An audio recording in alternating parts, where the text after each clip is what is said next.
Hai, selamat pagi semua. Assalamualaikum warahmatullahi wabarakatuh. Jumpa lagi dalam program kesayangan kita, Belajar dari Rumah bersama Guruku. Anak-anak hebat Surabaya, gimana kabarnya hari ini? Ibu doakan kalian semua dalam keadaan sehat ya, dan kita semua selalu dalam lindungannya. Amin. Anak-anakku, selama 30 menit ke depan, Ibu akan menemani kalian belajar dari rumah melalui program tayangan SBO TV yang bekerja sama dengan Dinas Pendidikan Kota Surabaya. Tapi sebelum Ibu menemani kalian, kita kenalan dulu ya. Ada pepatah menyebutkan tak kenal maka tak sayang. Anak-anak, perkenalkan, nama Ibu Burinda Puspita Satri dari SDN Sidotopo 1 Surabaya. Nah, kita kan udah kenalan, berarti saatnya kita untuk belajar. Sebelum kita mulai belajar hari ini, kita berdoa dulu ya, agar apa yang kita pelajari hari ini berguna untuk kedepannya. Ayo, siapkan posisi duduk yang baik untuk berdoa. Berdoa disilakan. Berdoa selesai. Oh ya anak-anak, Burinda lupa. Tadi waktu Burinda berangkat ke sini, Burinda ketemu sama temannya Burinda. Nah, Burinda dikasih ini. Burinda nggak tahu isinya ini. Burinda juga belum buka. Tapi tadi beliaunya berpesan, katanya suruh nunjukin ke anak-anak Surabaya. Kira-kira apa ya isinya ya? Daripada kita penasaran, kita buka yuk. Kalau ini mah Burinda tahu. Pasti anak-anak hebat Surabaya tahu dong ini. Iya, tepat sekali. Ini adalah KMS. Nah, biasanya KMS ini ada di buku catatan kesehatan ibu dan anak. Buku ini diperuntukkan untuk ibu-ibu yang sedang hamil dan balita 0 sampai 5 tahun. Nah, untuk anak-anak SD setelah kalian, biasanya buku catatan kesehatannya ada di sini, di rapor kesehatanku. Nah, pada rapor kesehatanku di sini ada catatan-catatan kesehatan yang dimiliki si pemilik buku. Nah, termasuk salah satunya adalah ini. Nah, di sini ada grafik tentang pertumbuhan berat badan si pemilik KMS. Nah, dari grafik ini kita dapat dengan mudah membaca data. Nah, anak-anak hebat Surabaya, hari ini kita akan belajar tentang penyajian data. Apa aja ya yang kita pelajari hari ini? Yang pertama yaitu mengenal data. Kedua, jenis-jenis data. Yang ketiga, cara atau metode pengumpulan data.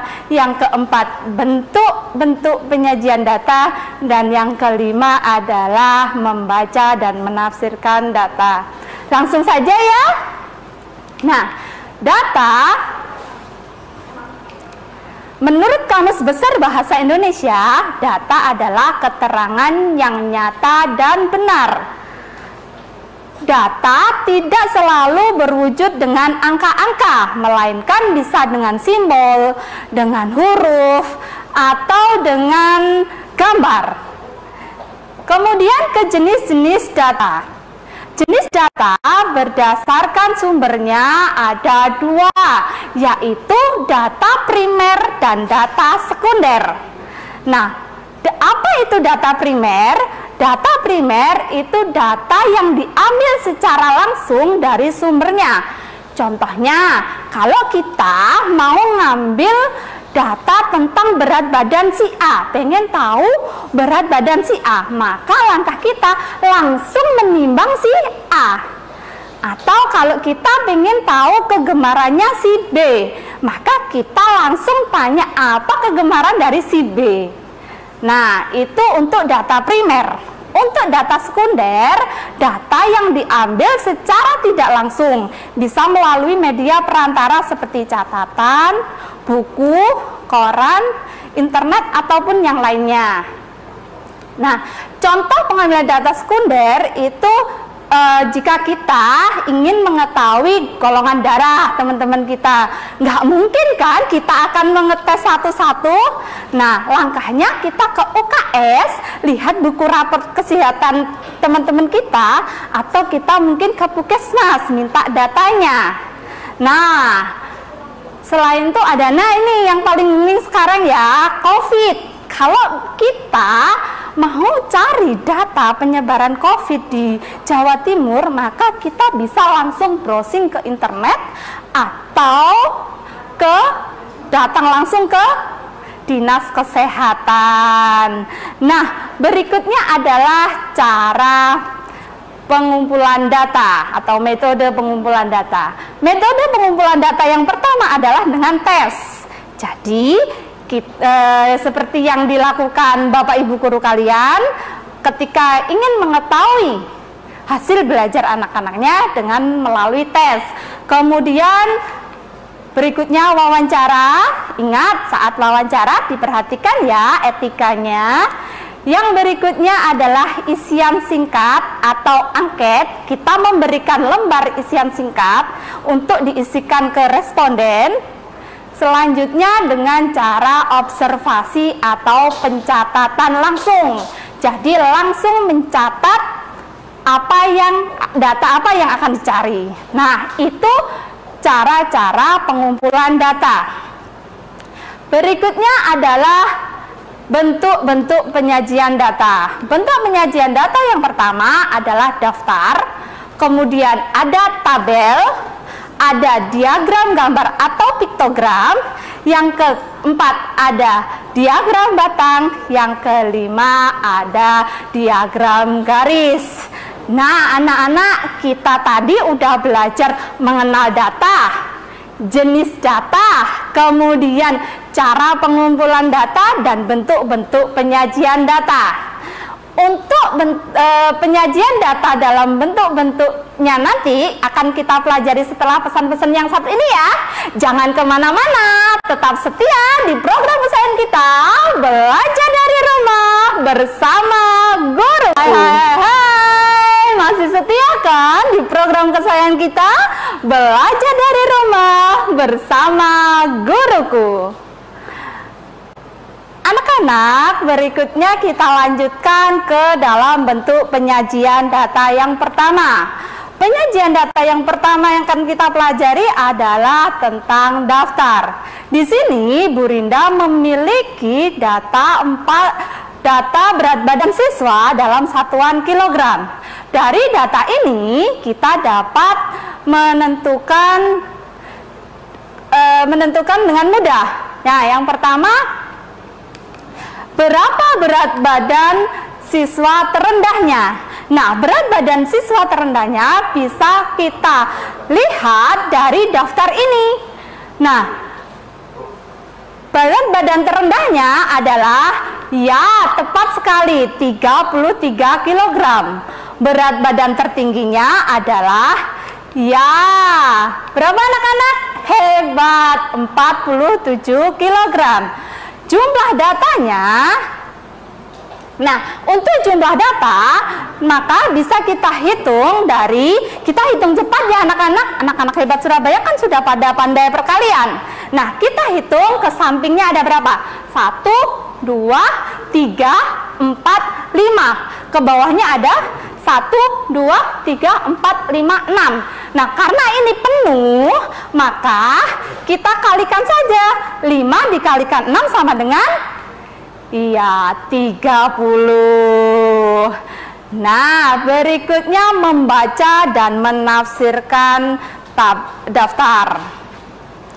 Langkah pertama yang harus dilakukan dalam menafsirkan daftar adalah mengurutkannya terlebih dahulu dari yang terkecil hingga terbesar. Masih ingat kan anak-anak? Data ini tadi yang terkecil yang mana? Ya, 33. Hebat. Terbesarnya berapa? Tepat sekali, 47. Maka dapat kita urutkan sebagai berikut. Data siswa yang berat badannya 33 kg ada satu siswa. Yang berat badannya 35 kg ada 4 siswa. Data yang berat badannya 37 ada, kita hitung ya. 1, 2, 3, 4, 5. Ada 5 siswa. Data yang berat badannya 40 ada 8 siswa. Data yang berat badannya 43 ada berapa anak-anak? Tepat sekali, ada 7 siswa. Berat badan siswa yang 45 kg ada 3 siswa, dan berat badan siswa yang 47 kg ada 2 siswa. Berikutnya adalah penyajian data dalam bentuk tabel. Nah, dari daftar ini dapat kita rubah dengan tabel, dalam bentuk tabel. Langkahnya dengan membuat kolom dan baris seperti ini. Nah, untuk kolom pertama kita isi dengan berat badan, untuk kolom kedua kita isi dengan jumlahnya siswa. Nah, kalau pada berat badan ini kita isi dari yang terkecil hingga terbesarnya tadi. 33 kg sebanyak berapa tadi? 1 siswa. Kemudian 35 kg sebanyak berapa anak-anak? 4 siswa. 37 kg sebanyak 5 siswa. 40 kg sebanyak 8 siswa. Dan 43 kg sebanyak 7. Untuk berikutnya 45 kg sebanyak 3 siswa, dan yang terakhir adalah 47 kg sebanyak 2 siswa. Kemudian kalau sudah terbentuk tabel seperti ini, maka paling bawah, baris paling bawah kita isi dengan jumlah siswa. Nah, jumlah siswa ini kita jumlahkan dari sini. Nah, 1, 4, tambah 5, tambah 8, tambah 7, tambah 3, tambah 2, berapa anak-anak? Hebat sekali, 30 siswa. Nah, berikutnya membaca dan menafsirkan tabel. Nah, dari tabel ini kita dapat menentukan dengan mudah pertanyaan-pertanyaan berikut. Yang pertama, berapa berat badan terendah dan tertingginya? Kalau seperti ini, maka langkahnya kita lihat pada kolomnya ya, kolom berat badan ya. Kita lihat terendahnya berapa anak-anak? 33, tertingginya adalah 47. Betul apa salah? Iya, tepat sekali. Berikutnya adalah berapa banyak siswa yang berat badannya di atas 40. Nah, kita lihat lagi di kolom berat badan. Yang di atas 40 ada berapa? 43, 45, dan 47. Nah, 43 dimiliki berapa siswa? 7, 45, 3 siswa, 47, 2 siswa. Jadi jumlahnya berapa anak-anak? Iya, 12. Berikutnya adalah berapa berat badan yang jumlah siswanya paling banyak. Berarti langkahnya yang kita ambil adalah lihat pada kolom jumlah siswa. Nah, di sini ada 1, 4, 5, 8, 7, 3, dan 2. Kira-kira mana yang lebih banyak anak-anak? Iya, tepat sekali, 8. Tapi kan yang ditanyakan berat badan, jadi kita arahkan ke samping. Nah, ternyata 8 siswa ini memiliki berat badan 40 kg, gitu ya. Berikutnya, berapa selisih berat badan siswa yang jumlah siswanya paling banyak dengan jumlah siswa yang paling sedikit? Nah, paling banyak tadi berapa anak-anak? 8, paling sedikit 1. Masih ingat kan? 8 tadi berat badannya 40 kg. Yang 1 siswa berat badannya adalah 33 kg. Nah, selisih beratnya berapa? Selisih diapakan? Ya, diambil. Berarti 40 dikurangi 3. Berapa? 7. Oke. Hebat-hebat, gampang kan anak-anak? Nah, untuk penyajian data selanjutnya akan kita selesaikan setelah yang lewat 1 ini ya. Jangan kemana-mana, tetap setia di dalam program kesayangan kita, belajar dari rumah bersama guruku. Halo, halo, halo, masih setia kan di dalam program kesayangan kita, belajar dari rumah bersama guruku. Anak-anak, tadi kita sudah belajar penyajian data dalam bentuk daftar dan tabel. Selanjutnya kita belajar penyajian data dalam bentuk piktogram atau diagram gambar. Nah, langkah pembuatan piktogram atau diagram gambar hampir sama dengan pembuatan tabel. Di sini Ibu ada tabel tentang berat badan siswa. Kita ubah ke dalam bentuk diagram gambar atau piktogram. Nah, langkahnya sama. Pertama, kita membuat kolom sama barisnya. Nah, pada kolom pertama kita isi dengan berat badan, pada kolom kedua kita isi dengan jumlah siswa atau banyak siswa.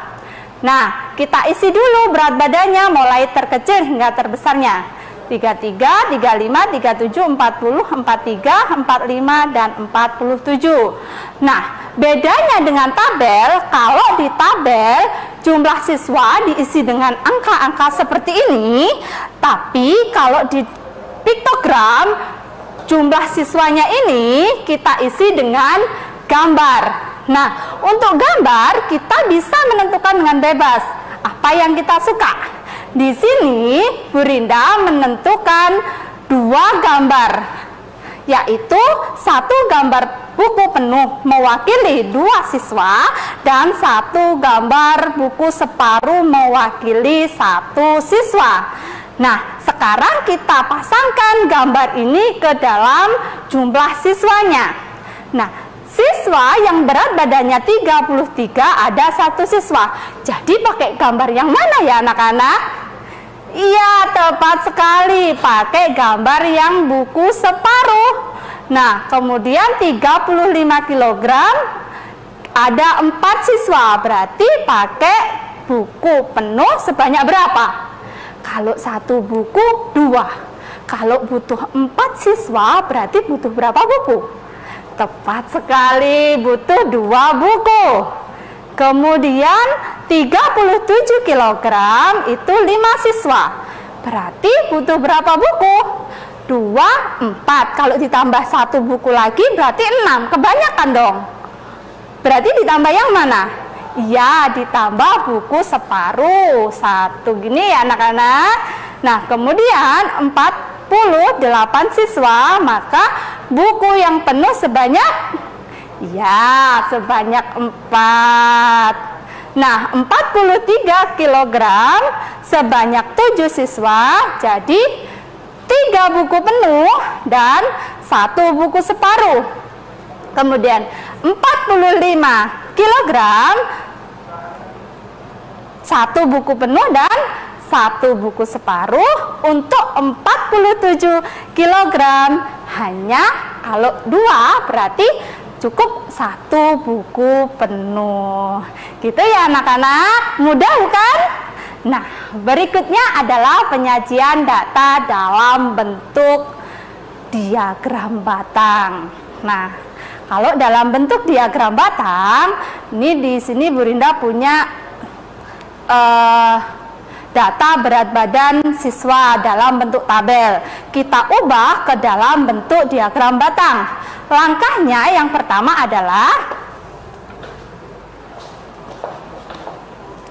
kita buat dulu garis horizontalnya. Kemudian kita buat garis vertikalnya. Nah, di garis horizontal kita isi dengan berat badannya.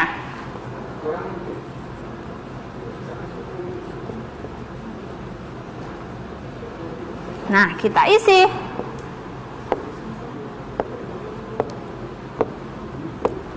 Pertama 33, kemudian 35, 37, 40, 43, 45, 47.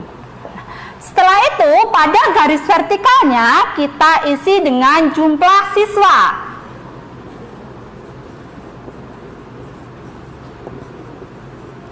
Nah, jumlah siswa dari yang terkecil hingga terbesar berarti 1 sampai 8.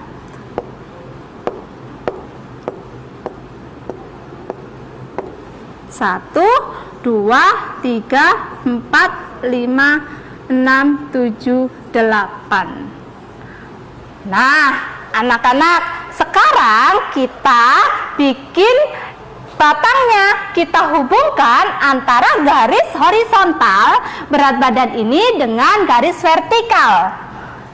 Jumlah siswanya 33 itu pasangannya 1. Kita hubungkan 33 dengan 1. Kemudian kalau sudah terhubung seperti ini, maka kita buat batangnya. Kita asir ya, biar kelihatan batangnya. Kemudian 35 pasangannya 4. Berarti kita hubungkan antara garis horizontal titik 35 dengan garis vertikalnya.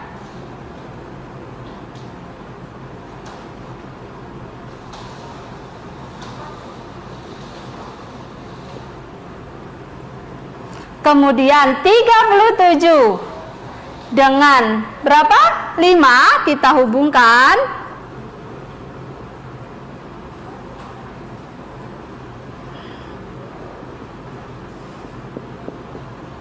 Begitu, kemudian 8 kita hubungkan dengan 40. Kita buat batangnya.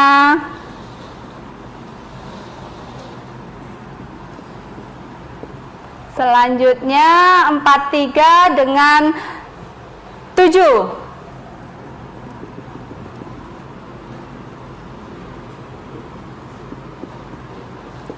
Begitu seterusnya hingga membentuk diagram batang seperti ini. Mudah kan anak-anak? Nah, kesimpulan dari pembelajaran hari ini yang pertama adalah pengumpulan data dapat dilakukan dengan cara tes, wawancara, observasi, dan angket. Kemudian jenis data dibedakan menjadi 2 berdasarkan sumbernya, yaitu data primer yang diambil secara langsung dan data sekunder. Kemudian penyajian data dapat berupa daftar, tabel, diagram, gambar, diagram garis, dan diagram batang. Penyajian data dalam bentuk ini dapat memudahkan kita membaca tabel atau data. Nah, anak-anak, tidak terasa 30 menit Ibu sudah menemani kalian. Ini ada oleh-oleh dari Bu Rinda. Nah, nanti dikerjakan, disampaikan ke Bapak Ibu gurunya ya. Anak-anak, tidak terasa waktunya sudah berakhir. Waktunya kita akhiri pembelajaran hari ini. Terima kasih untuk hari ini. Kurang lebihnya Bu Rinda minta maaf. Pesannya Bu Rinda, jaga kesehatan, patuhi protokol kesehatan dengan cara mencuci tangan, pakai masker jika keluar, menjaga jarak, dan hindari kerumunan. Dan satu lagi, tetap setia ya di program kesayangan kita, belajar dari rumah bersama guruku.